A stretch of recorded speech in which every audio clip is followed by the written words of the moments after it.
Welcome to this comprehensive breakdown of the Rajasthan Lokayukta, the transparent ledger and anatomical deconstruction of the Rajasthan Lokayukta. In this explainer, we will analyze the statutory framework, operational mechanics, and historical record of Rajasthan's highest anti-corruption and grievance redressal authority. To understand the origin of the institution, we look at three key milestones. First, national precedents set the stage. Orissa passed the first Lokayukta Act in 1970, while Maharashtra established the first operational institution in 1971. Second, the catalyst arrived in Rajasthan on February 3, 1973, when the Rajasthan Lokayukta and Up-Lokayukta Act came into force. Third, the architects and statutory foundations. The establishment of this body was grounded directly on the core recommendations of the first Administrative Reforms Commission chaired nationally, alongside the state-level Harish Chandra Mathur Commission. The statutory framework establishes a two-tier leadership structure, the Lokayukta and the Up-Lokayukta. The Lokayukta serves as the primary ombudsman. To qualify for this role, the candidate must be a former judge of the Supreme Court of India or equivalent to the Chief Justice of a state high court. The compensation anchor dictates that salary and pension are strictly equal to that of the Chief Justice of the High Court. The Up-Lokayukta serves as the deputy ombudsman, stepping in during vacancies or absences to maintain complete continuity of the investigative mechanism. The qualification standard requires the standing of a High Court judge, and compensation is strictly pegged equal to a sitting High Court judge. The selection process requires bipartisan and judicial consensus. The Chief Minister initiates the consultation process, conferring with both the Leader of the Opposition in the Legislative Assembly and the Chief Justice of the High Court. Once consensus is achieved, the recommendation moves to the Governor of Rajasthan, who applies the final seal of appointment. Furthermore, the governor exclusively administers the official oath of office and serves as the sole recipient of any resignation submitted by the ombudsman. The tenure of the Lokayukta has seen legislative changes over time. Originally set at a baseline standard statutory term of 5 years, a legislative amendment in 2018 increased the term to 8 years.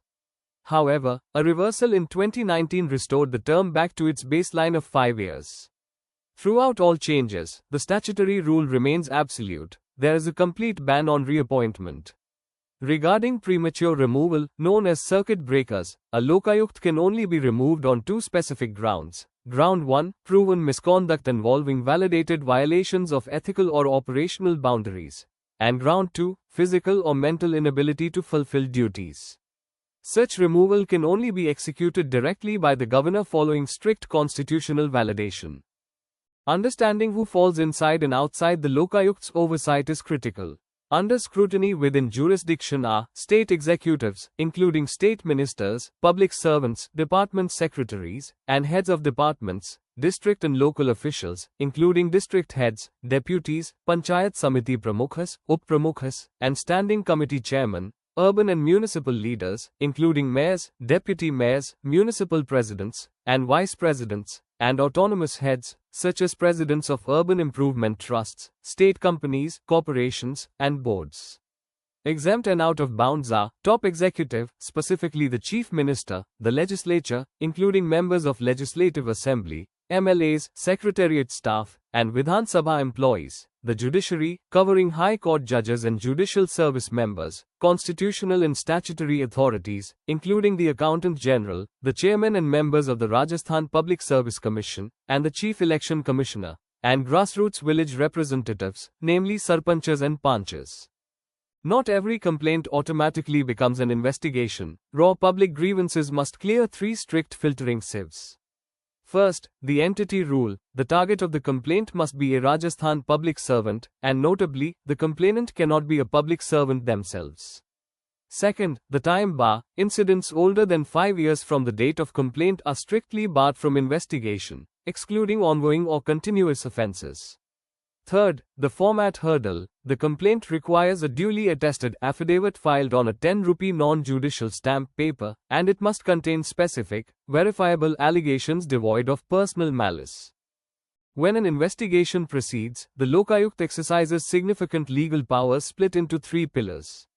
First, automatic cognition, or suo motu authority. the absolute power to initiate corruption investigations on its own accord without waiting for a formal citizen complaint. Second, summons and evidence powers, the unyielding legal authority to compel any state officer or government employee to produce mandatory information, disclose records, or submit sworn evidence under civil court powers. Third, the deterrent, the statutory power to penalize anyone found willfully obstructing an ongoing investigation or filing false and malicious complaints faces severe legal consequences, including imprisonment up to 6 months, a fine, or both.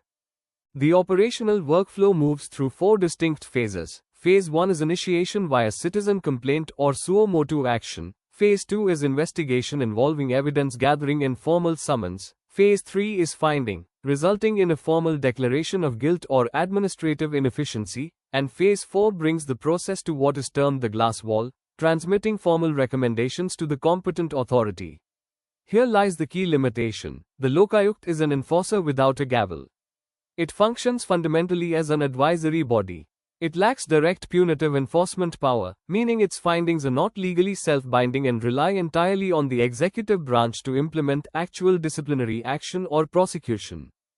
The historical ledger records several distinguished appointments and operational anomalies. The first Lokayukt was Justice I.D. Dua, appointed on August 28, 1973, notable for his previous tenure as a judge of the Supreme Court of India. The first Up-Lokayukt was Shri K.P.U. Menon, who brought deep administrative expertise as a former Chief Secretary of the state. The shortest tenure on record belongs to Justice V.S. Dev, who served exactly 26 days, from January 21, 1994 to February 16, 1994. Additionally, Justices D.P. Gupta and Milap Chand Jain hold a unique historic distinction. Both served as Lokayuktas while simultaneously discharging constitutional duties as acting governor of Rajasthan. Institutional evolution continues through structural review and present leadership. In 2014, the state constituted the Narpatmal Lodha Committee explicitly to review the statutory framework and recommend structural enhancements to make the Lokayukt more empowered, effective, and modern. In the current era, the 13th Lokayukt is Justice Pratap Krishan Lohra.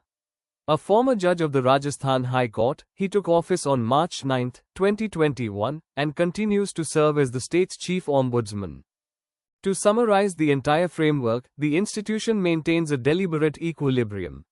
On one side is its statutory reach, broad investigative jurisdiction over ministers and mayors, unilateral suo motu powers, and judicial equivalency to High Court Chief Justices. On the opposing side are built-in restraints. A strict 5-year statute of limitations, absolute statutory exemptions for the Chief Minister and members of Legislative Assembly, and a purely advisory enforcement mechanism. Ultimately, the Rajasthan Lokayukt operates as a highly visible, prestigious watchtower. It holds full authority to expose wrongdoing and recommend sanctions, serving as the state's primary moral ledger even as ultimate punitive enforcement remains anchored in the executive branch. Don't forget to subscribe, like, share, comment if you enjoyed this quick revision.